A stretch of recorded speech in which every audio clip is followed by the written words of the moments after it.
Welcome to Backchecking the Bolts. Backchecking the Bolts is your cup of coffee to get you the latest on the Tampa Bay Lightning. Join host Jason Linkus and the managing editor of Raw Charge, Justin Godfrey, as they break down the Lightning's most recent games and go beyond the highlights, telling you what the box scores didn't. It's time to drop the puck.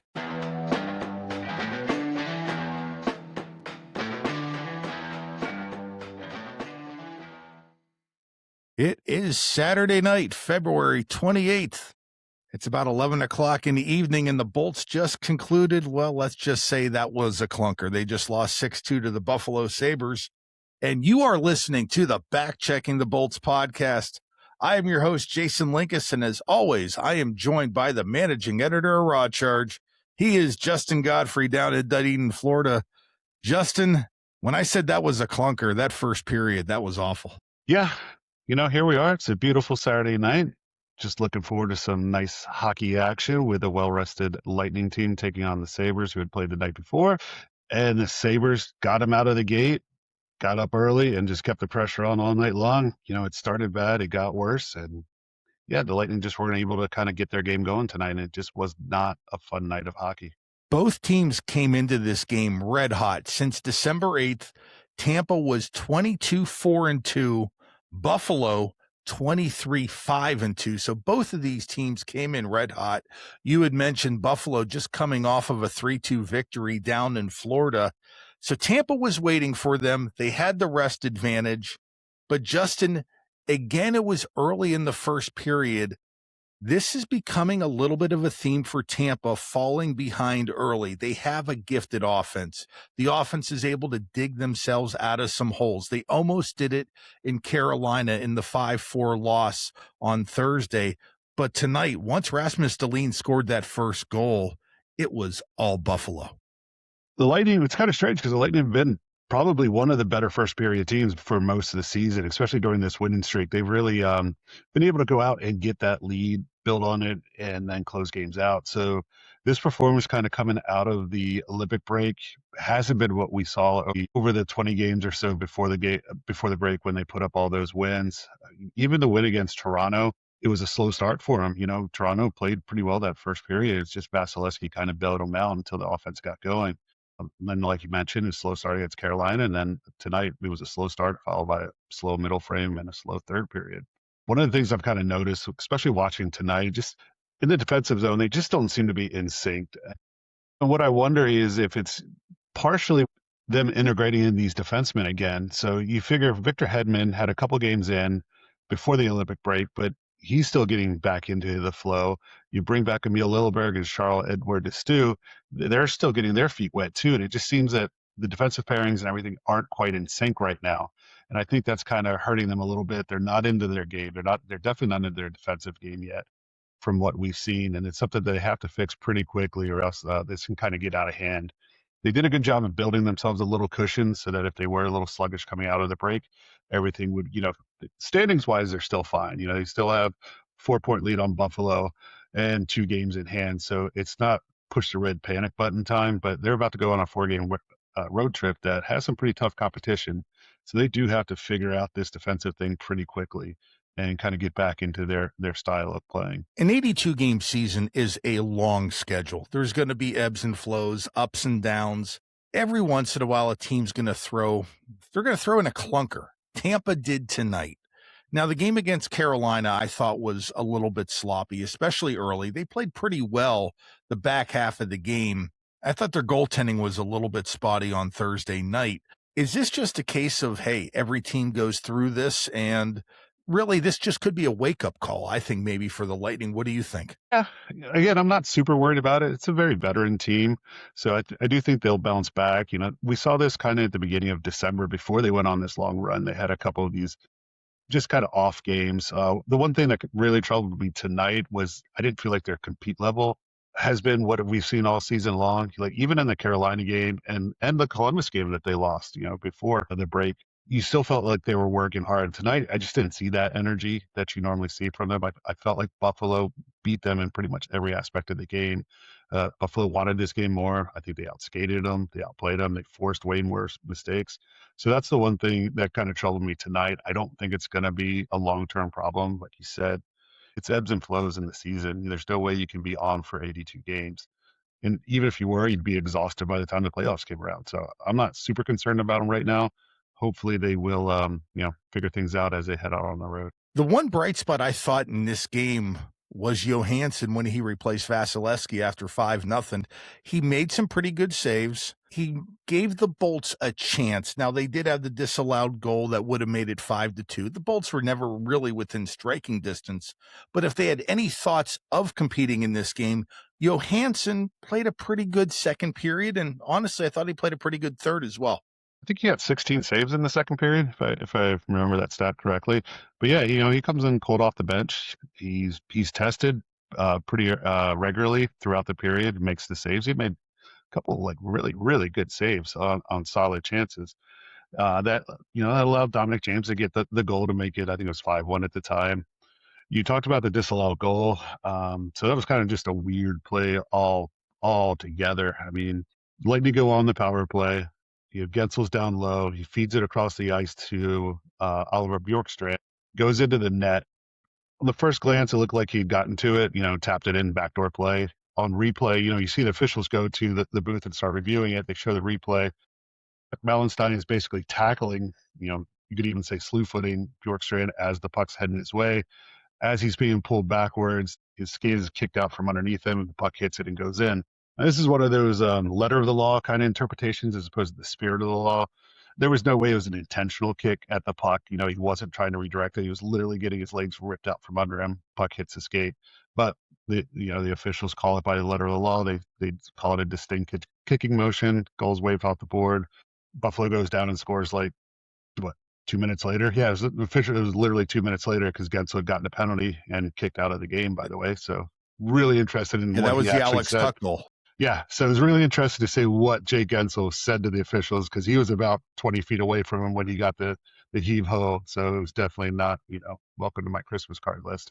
So, that kind of changes it. Yeah, it was early in the third period. It would have been 5-2.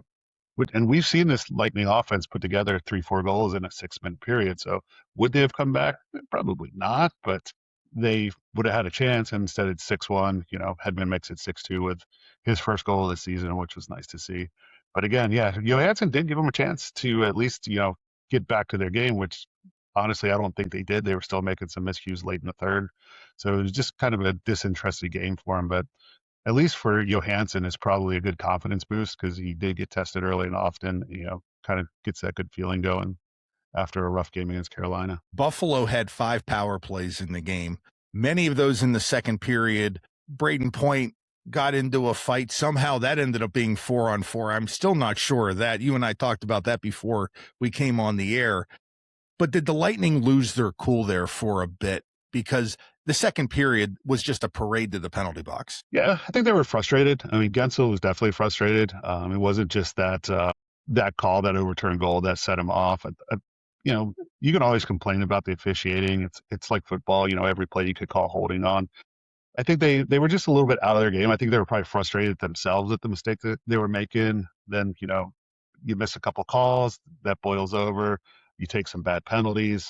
They just weren't the Lightning that we have seen for 60-some games, over 60 games now. Anthony Cirelli comes back. What did you think of his game? It looked like Anthony Cirelli. The big concern with it being a shoulder issue was, how would he respond to contact? I thought he did pretty well. I think he kind of looked like himself. I know he was throwing some hits late in the game. He picked up one of those penalties that you were talking about late in the game. He threw a couple extra shots, well after a play. So the fact that he was engaging like that shows me that he has confidence in the state of his shoulder. Hopefully moving forward, it's going to be okay because probably going to need it based on what happened in the game today. Well, there's a couple injuries that happened in the game. Gage Gonsalves got hurt, but the one that really looked bad was the Dominic James injury at the tail end of the game, right along the boards. He was cross-checked, and then as he was trying to get up, I think it was his right ankle just folded underneath. That did not look good. He had to be helped to the locker room. If those two guys are out, who are the next people coming in? I'm kind of wondering if Gonsalves may have been precautionary, just with the state of the game. He took a hit along the boards, but you're right. The James one looked bad. It was one of those where he got cross-checked down to the ice, and when he was trying to get back up, just the weight of him and the Saber player, he just kind of folded back over, back over that right leg. So it's knee or ankle, something went bad. But if James is out long term, you're probably looking at a call up. I don't think they're going to try and replace him with Scott Saberin or Curtis Douglas in the lineup. I doubt they go 11-7. I think they want to get back to that 12-6 rotation. So now you're looking at calling somebody up from Syracuse. Probably the same guys they've been calling up along the way. I think Jacob Pelletier is probably first on the list. He's been up a couple times, and he would fill that kind of bottom six role that James would be playing now. So I wouldn't be surprised to see him come up. They may give Dylan Duke a shot. He's had a couple cups of coffee with the Lightning, but I think those are probably your top two. I still don't think they're going to call up Connor Geeky. I think they like him where he's at in Syracuse right now. So I would probably say Pelletier's top of the list. The schedule is going to get tough for the Bolts. They've had a lot of home games from before the Olympic break till now.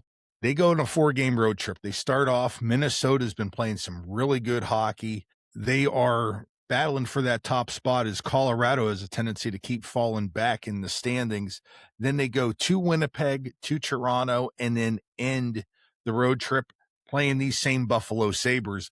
There was a lot of fisticuffs, a lot of pushing and shoving. I'm expecting that Sunday game to be pretty physical. Yeah, it should be. The Lightning are a proud team. They know that I wouldn't say they got embarrassed on the ice today, but it's definitely not their best performance.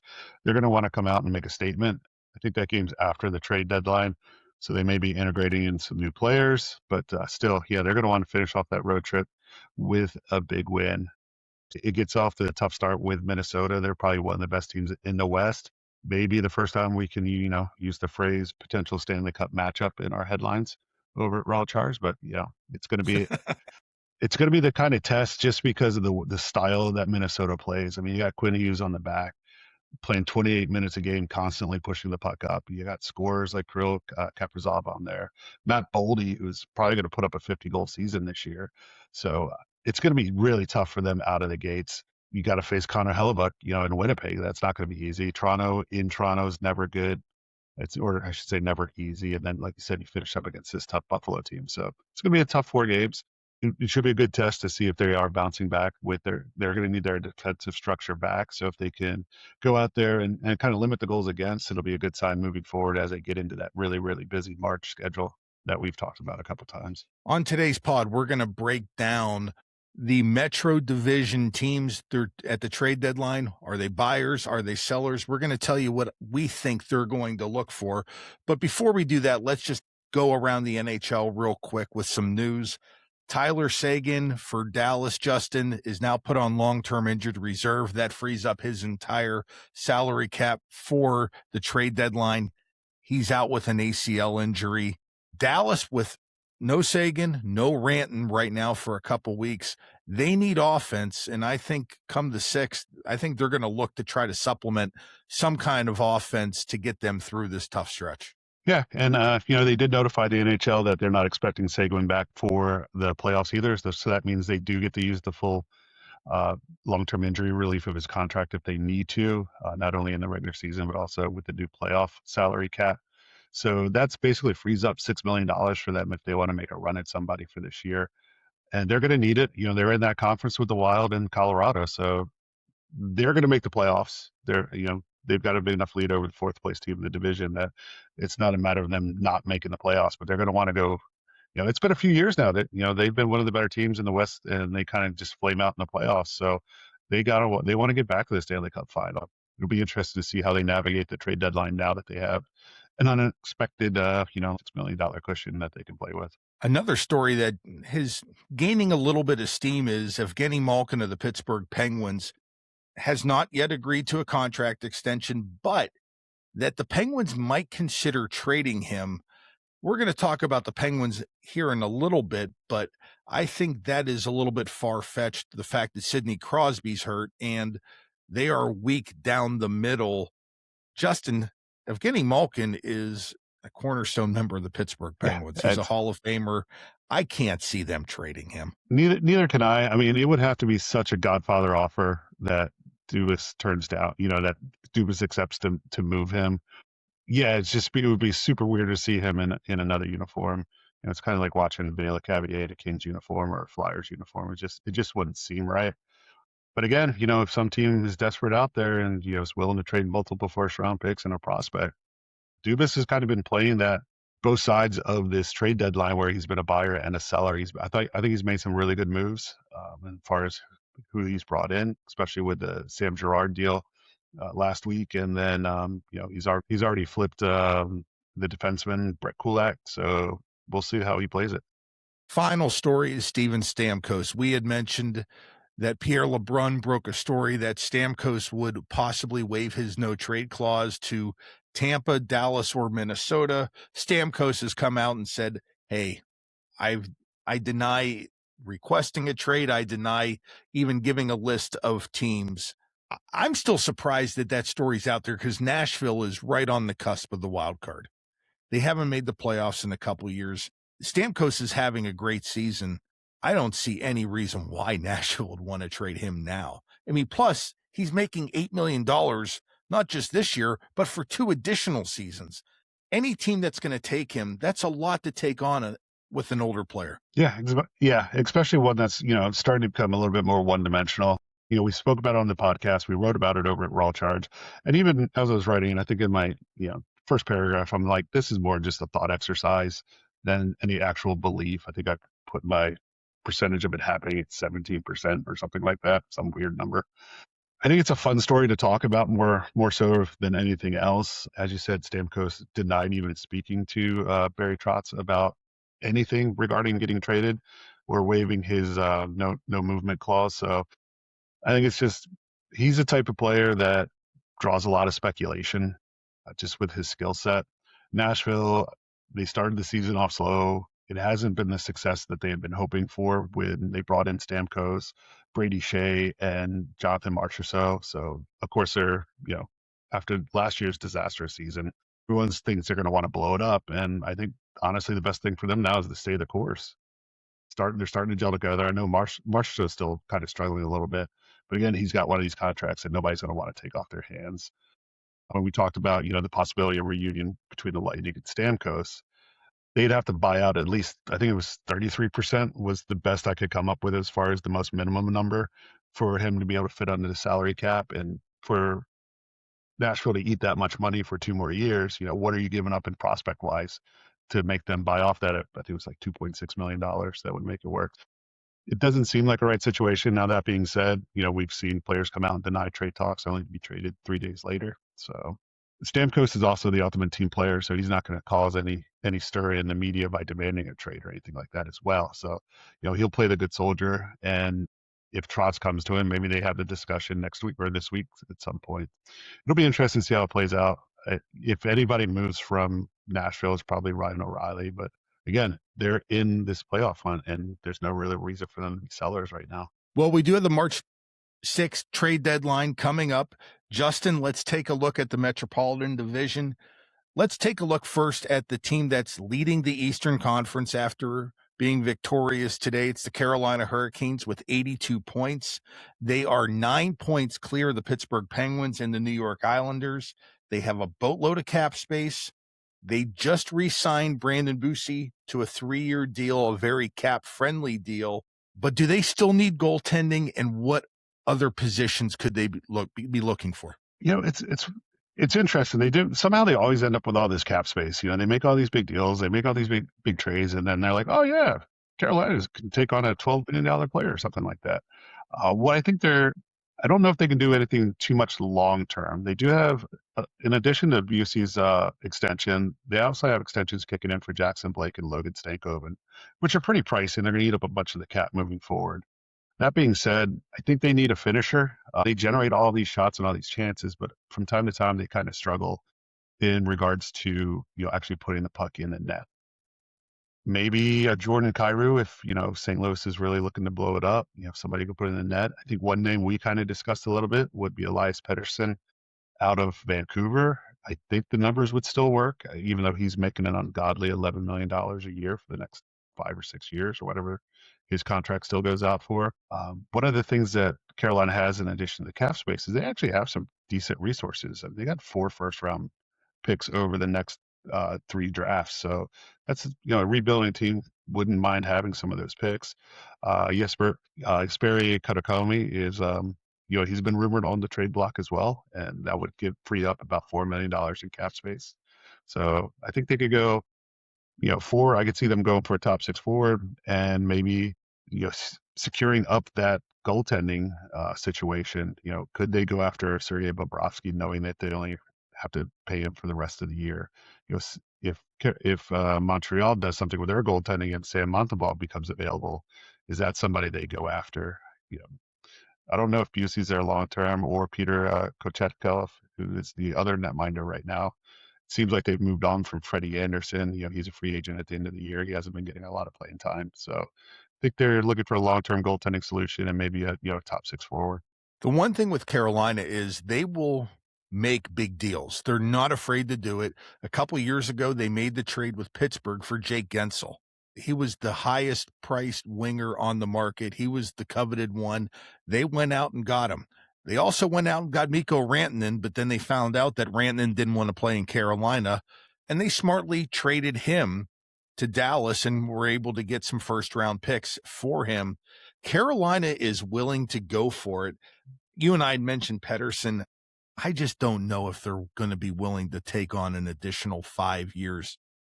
I mean, even if Vancouver would eat some of the salary, that's a big cap hit for a long time for a guy right now who only has 13 goals. Yeah. I mean, it would definitely, you'd be having to really trust the fact that he wants to, turn things around, and maybe Vancouver just isn't a good spot for him right now. If you're going to take a chance on a winger who hasn't been producing, why not call Montreal about Patrick Laine? He's been hurt all year, but he's starting to get back on the ice. He's only committed through the end of this year, so it's a little bit less of a risk for the potential for somebody who could put up goals at a 30-goal-a-year pace. So I think, Pettersson's an interesting name to throw around out there, just with Vancouver wanting to blow it up, and that there can be a match in what Carolina could offer Vancouver for Pettersson. That's just such a big risk to take on. In second place, you have the Pittsburgh Penguins. Sidney Crosby's hurt for at least a minimum of the next 4 weeks. They have a lot of cap space. They have a lot of first-round picks over the next 3 years. Right now, they need help at the center position. I watched the game today against the Rangers. They lost 80% of their faceoffs.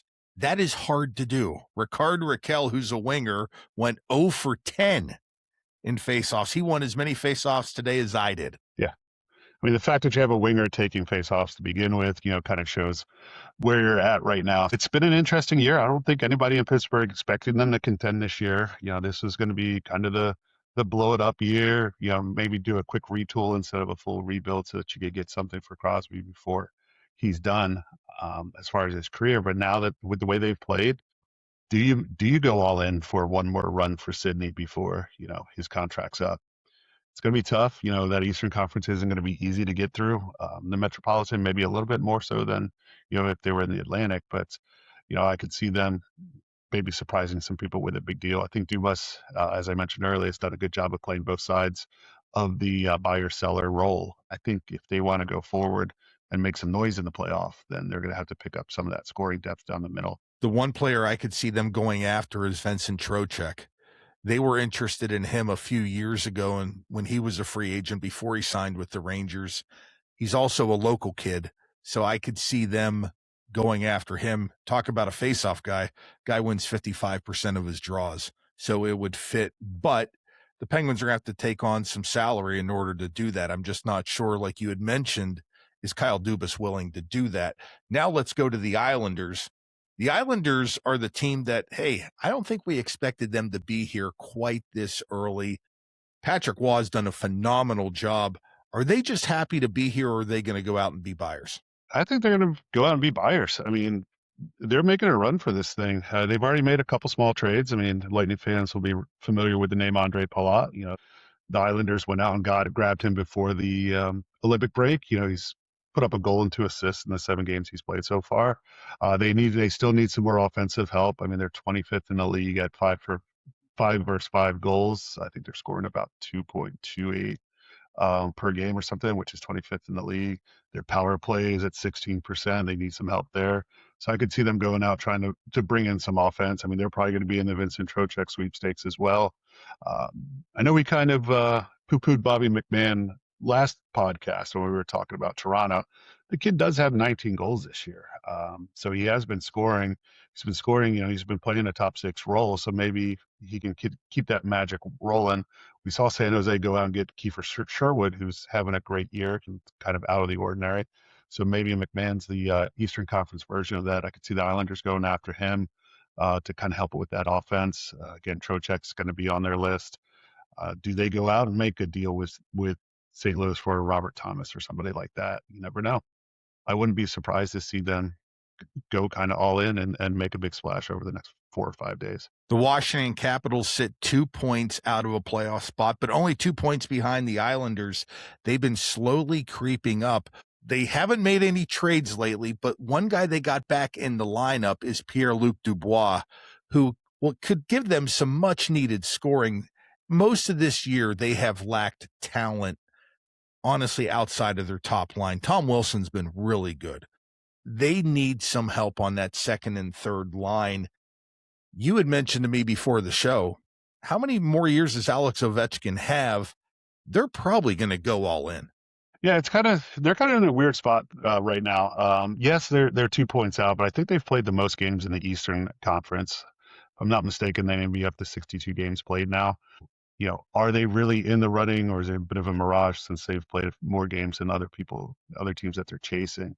That being said, yeah, Ovi, he's not decided on if he's going to play past this year. So do you give the great one last run, the grade 8, I should say, not the great one, but do you give the grade 8 one more run in the playoffs? It's going to be anybody's game once you get into the Eastern Conference playoffs. I think they could use some defensive help as well. I know there could be a match maybe in Chicago for someone like Connor Murphy or Matt Grzelcyk to help that defensive depth out a little bit. They are kind of a one-line team, but we'll see how Dubois does when he's back now. They got the young kid Ryan Leonard who's battled some injuries, so if he can catch fire down the stretch as well, it can help him out. So they're going to be a very interesting team to watch over the next, I would say, 2 games or so, and see if they're going to be all in or if they're just going to call it. The next team I'm going to mention is the Columbus Blue Jackets, and I can't figure out for the life of me, are they buyers or sellers? A month ago, they were buried in the standings. I'm like, hey, they're going to be sellers no matter what. Then they go on this huge run. I think they went 10-1 in 11 games when Rick Bowness took over as coach. Next thing you know, they're in a playoff spot. They've come back from the Olympic break. They've lost 2. Right now, they currently sit at 66 points. They're 7 points behind the Islanders in third place. In the wild card, they're a little bit further out than that. Are they buyers or sellers? I think they're probably going to be sellers, but am I wrong? I would probably label them as listeners right now. I don't think they're going to go out and blow up their roster, but if somebody calls them with a deal, they're definitely going to listen. I know Boone Jenner is on an expiring contract, but he's their captain. He seems really happy there. Defensively, got Werenski signed to a long-term deal. Provolov's a long-term deal. They got a couple people that they may move, and Eric Goodbranson go somewhere. He's at the end of a $4 million contract. So if somebody calls with a first-round pick and a prospect for Goodbranson, do you turn it down? Probably not. So you sell him immediately. Exactly. So if they get the calls, I wouldn't be surprised to see them make some moves and then just see if they can maybe still make it in. Just because you sell at the deadline doesn't mean you're not going to make the playoffs, especially with everybody bunched up down there. Them selling off wouldn't necessarily be waving a white flag, but they're still building for the future in that division as well. They got some good young players on there, and if they can flip some of these guys, maybe a Danton Heinen as well, maybe they can trade him back to Pittsburgh. He's played there a couple times, right? So a few, yeah, even this year. Yeah. So like I said, if they can still build that team, make it a little bit stronger, I wouldn't be surprised to do it, even if they don't necessarily go out and be a seller or actually be a buyer this next week.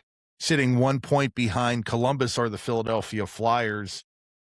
Now, the Flyers are 8 points out of the wild card. I fully expect them to be sellers. You hear Rasmus Ristolainen, the right-handed defenseman, big guy. I'm not a big fan of him, but right-handed defensemen are a premium in the NHL. Somebody is going to take a chance on them. My own personal opinion, Justin, they need to make sure they got Trevor Zegras re-signed. He's been really good this year. Young guy, but they need to make sure they have him locked up. To me, whoever they sell, that's their number one priority. You're kind of looking down the roster. Yeah, they have some parts that they could, some players they could part with, but locking up Seagrass to be part of that core with the rest of the young talent they have over there is definitely their number one priority. Now, of course, they can put that off. It's not really a big deal until the summer, but it's also, you always seem to randomly get that one contract announcement on trade deadline day that freaks everybody out because they see the name come across the ticker, and then it ends up being like a 6-year extension or something like that. And you wonder, like, really, you had to do that today? So yeah, I'll put him in the number one spot for that happening on Friday at about 10 a.m.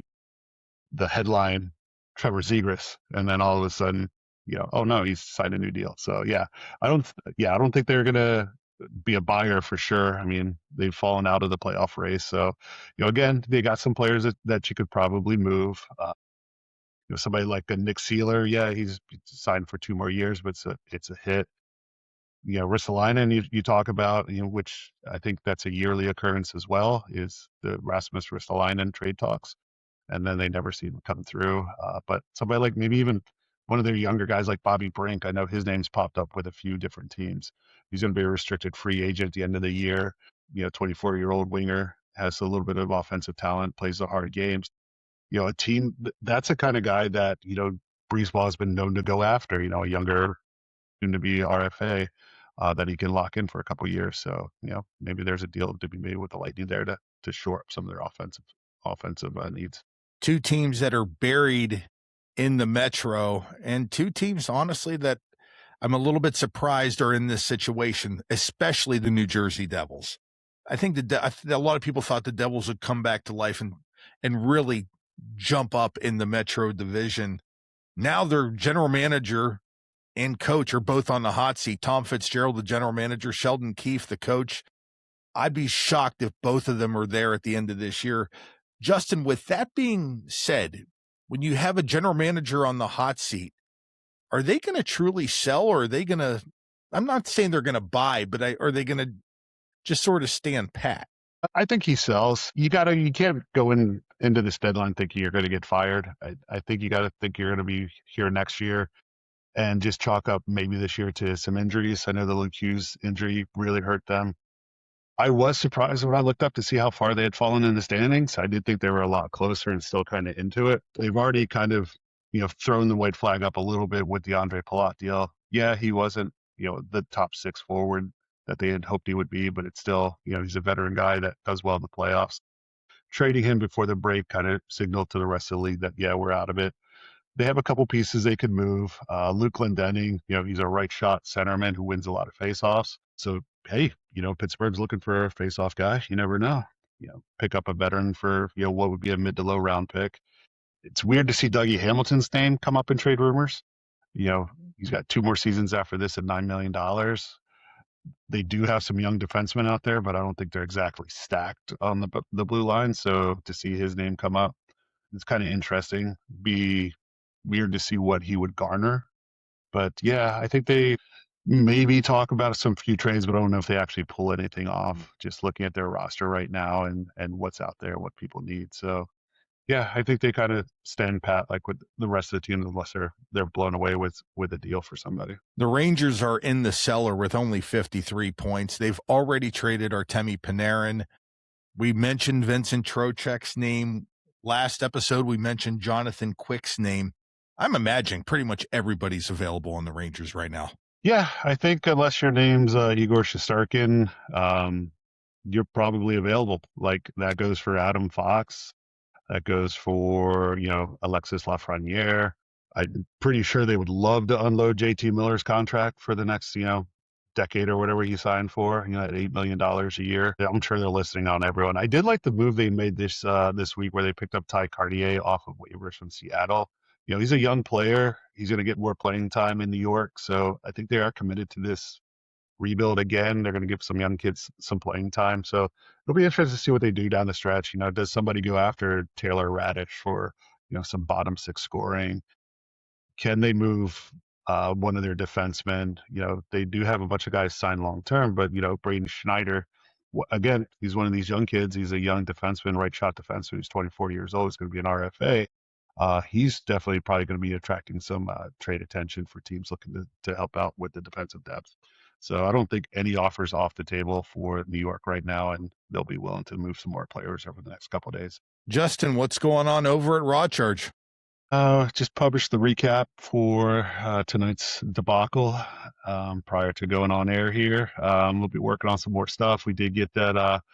We had talked about Dominic James over there a little bit, maybe taking a role. Talked about the Stamkos situation. Probably looking at a couple more possible trade acquisitions. We had talked earlier in the year about some of the depth centers, face-off guys that they were looking for. We may update that.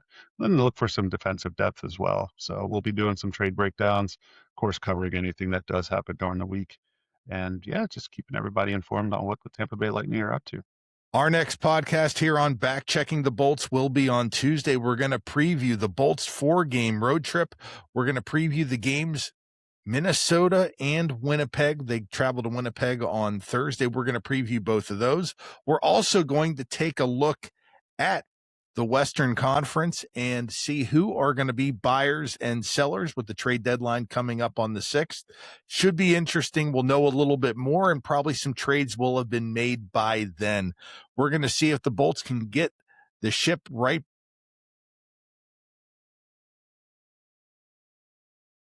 You almost made it, man. I know. I'm going to need to blow my nose. We're going to see if the Bolts can get right back on track against Minnesota. It's a 9:30 start. You can watch the game on TNT.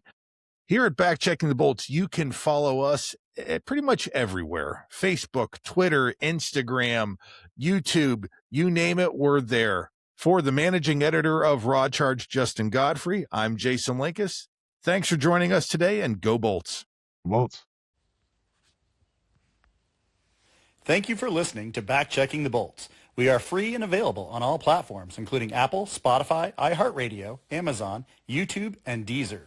If you enjoyed it, please be sure to subscribe and leave a review. You can follow Justin on Blue Sky at rawcharge.com. You can follow the show on X at Tampa_Bolts_pod and on Facebook, Instagram, and YouTube at Backchecking the Bolts. If you're interested in advertising on the show or partnering with us, you can find more information in the show notes or email Jason at backcheckingthebolts@yahoo.com.